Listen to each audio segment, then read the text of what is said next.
Bailon Ngayon.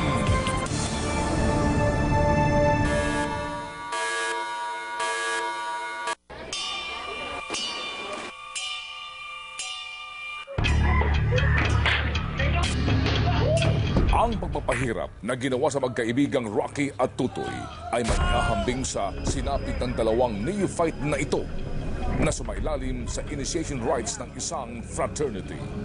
Kitang-kita na may kigil ang bawat pagpalo ng paddle. Maririnig ang bawat hampas. At sa lakas nito, makikitang nangingitim at nagsusugat na ang likod ng hita ng mga recruits dahil sa namumuong dugo. Sa matinding sakit na dinaranas ng mga neophytes, halos mapaluhod na ang mga ito sa bawat palo sa kanila. Maliwanag sa video na ang ritual ng initiation rites ay talagang brutal. Patuloy din na laganap pa ang hazing. Ang tanong natin, bakit kailangan pang ilagay sa alanganin ang buhay ng isang recruit bago siya matawag na Brad? I don't think merong mga fraternities ngayon na completely walang physical hazing. No? But we are advocating really the elimination of hazing in our organization. Hindi ko i-discourage ang mga kabataan na pumasok sa kapatiran sapagkat I think that yung fraternity ay isang magandang training ground for leadership. Pero bago tayo pumasok ng ating mga pipiliing kapatiran, piliin natin ng mabuti. Ikinagulat din namin ang aming nadiskubring informasyon mula sa Human Rights Commission nang tanungin namin sila kung ilan na ang naitalang biktima ng hazing sa Pilipinas. 6 lang ang nasa listahan nila mula taong 2001 hanggang 2009. Ngunit maging ang chairman nito ay nagulat sa naturang informasyon. Bago ko pumasok dito, tinignan ko yung statistics.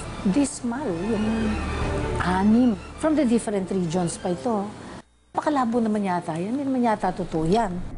Noong 1994 pa na ipasa ang RA 8049 o Anti-Hazing Law, ang parusa, represyon perpetua o habang buhay na pagkakabilanggo.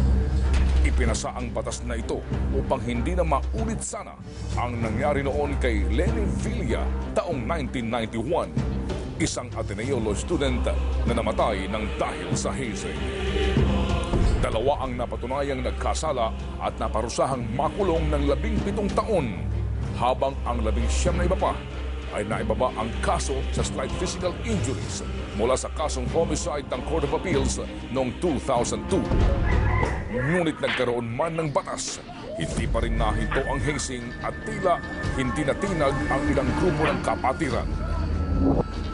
Ang kaso ni Chris Mendez, estudyante ng Public Administration sa University of the Philippines, namatay taong 2007. Ngayon ay tinitig pa ang kaso.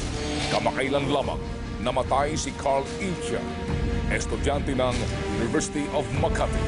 Hindi pa rin umuusad ang kaso. At ang kaso nga ni Noel Borja Jr. na nangyari ito lamang nakaraang linggo. Nakakagigil kasi nawawala yung katarungan, nawawala yung human dignity ng tao. Tapos nagkakaroon ng cover-up dahil samahan-samahan. Ayon pa kay Chairperson Rosales, mas may habol daw ang biktima ng hazing sa ilalim ng anti-torture law na naisabatas nitong 2009. Hindi lamang ito nagkakasya sa physical torture na bawal. Bawal ang psychological torture. Bawal ang mental torture. Sa aking panayam kay Rocky, ipinakita niya sa akin ang malaking sugat sa kanyang hita.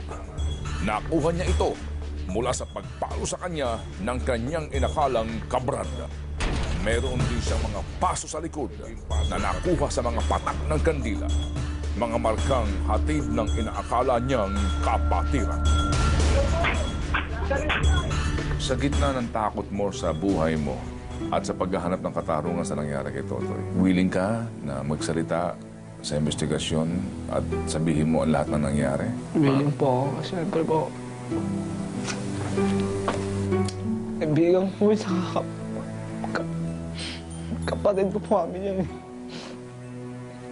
Kumakain po kami sa plato lang. Ano ang payo mo sa mga katulad mo, kaedad mo, sa mga gustong sumali sa ganyang kapatiran? Huwag na lang po kasi mahirap po talaga. Kayo ni Totoy ay hindi magkamag-anak. Hindi po. Kayo ni Totoy ay hindi magkadugo. Hindi po. Pero ang turing nyo sa isa't isa, Brad. Magkapatid po talaga. So, pwede palang magkaroon ng kapatiran nang walang sakitan. Tama po. Pwede palang magturingan ng magkapatid nang walang sakitan. Naniniwala ka ron? Naniwala rin po. Katarungan ngayon ang hinihingi niya para sa namatay na matalik na kaibigan na itinuturing niyang tunay na kapatid.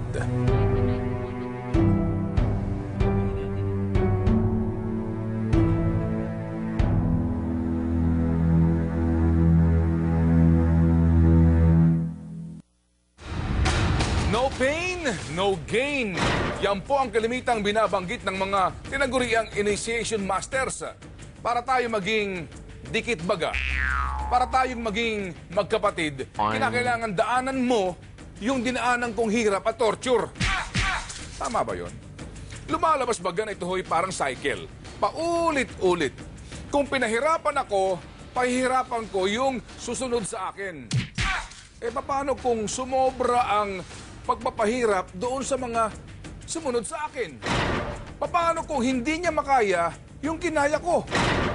Maaari hindi po sumang-ayon sa amin ang mga miyembro sa ngayon ng fraternities na dumaan sa physical hazing. Yan po'y aming ginagalang. Ngunit, isang tanong lang po, hindi ka ba maaaring maituring na kapatid nang hindi dumadaan sa torture? Dahil kung tunay na kapatid ang turing mo sa brad mo, bakit kinakailangan mo siyang saktan? Sa pagbabalik ng Filon ngayon, abangan ang huling yugto sa kwento ni Paulo. Ano nga ba ang kanyang medical condition? Ito ba'y nakakahawa? Ito ba'y may lunas pa?